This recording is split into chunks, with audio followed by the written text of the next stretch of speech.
It's about 6 weeks old. It's called My Name is Pronounced Like Breaking Glass.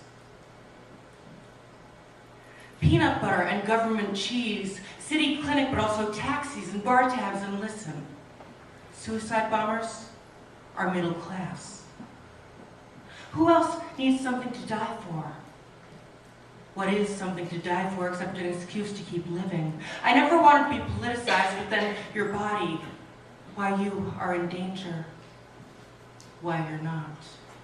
The sheets turn to flags and the flags turn to blood, and here we are. The flu is 10 times deadlier than revolution.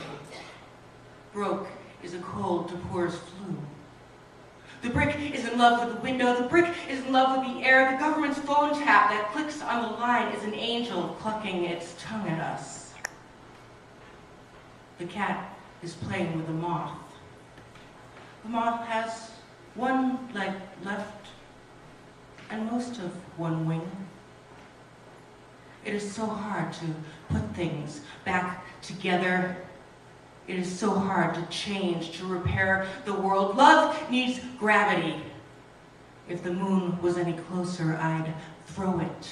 I love you so much. Something's exploding.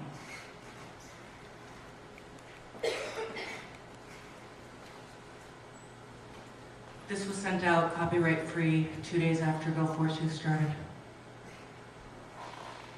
No poetry after Auschwitz, said Adorno, but there are still poems, and a mark of arrogance or hope, maybe both.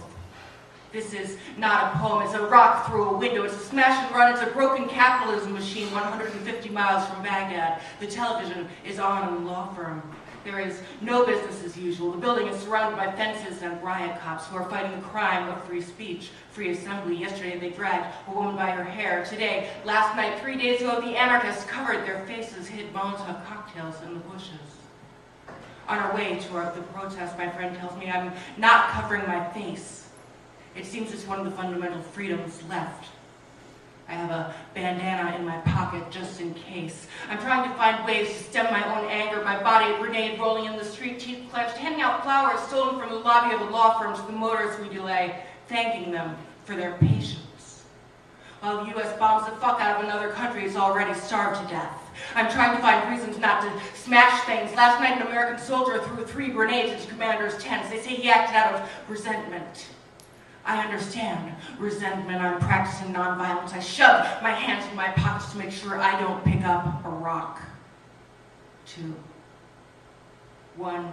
We are the people, a little bit louder, who are going to stop this war. There are protesters in white, armed with saxophones, drums, dance training. Show me what democracy looks like. This is what democracy looks like. The protesters in white have forgotten the difference between protest and performance. The difference between comrades and audience. They will make the evening news. 3. In New York, Ground Zero kids tell me the cop psyop wagon broadcast, "The march is now ordered. Please leave the area in an orderly fashion." New York stood in front of the truck, got a bullhorn, and started shouting, "The war is now over. Please leave Iraq in an orderly fashion." In Chicago, they're dancing in the streets to block traffic. This resistance will not be joyless. Outside the federal building, a mobile generator on a bike-drawn cart, huge speakers blare, "Not in my name." A marching band plays War Pig, for the DJ's fist is in the air. A Dixieland band plays Down by the Riverside, and we dance in the street. 4. Yes, remember Rachel Corrie, killed by a bulldozer? But she put her own body on the line using her own privilege, her own choice. How many have died with nothing but their borders to blame? How many names will we never hear because they had brown skin, not white? Because of lines they never drew and could not get outside of? Because they're not ours. 5. Whose streets? Our streets. Whose streets? 6.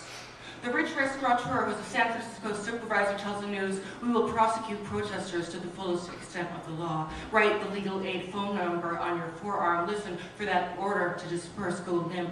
Don't fight the cops. Watch your back." 7. It is terrifying how quickly free Palestine becomes, and the occupation becomes, kill the Jews. 8. At work, the secretaries are watching the TV with shock and awe. "I want to know if there's a body count." 12, they tell tell me, Iraqis? Really? Oh no, they say sipping coffee, eating salads, fries. That's Americans. That's the only number we've heard. That's the only number at 9. Whose streets? Our streets. Whose streets? Thursday, we shut down the Federal Building. We shut down Bechtel. We blitzed at Halliburton. We shut down the Bay Bridge. I say we because I watched it on TV. I say we because I was there. I say we as I write this in sunny San Francisco on a fully loaded computer, smoking multinational corporate cigarettes before I eat breakfast, after I've slept adequately in a warm house full of love. I'm waiting for text messages from the anti-war bloc to show up on my cell phone. 10.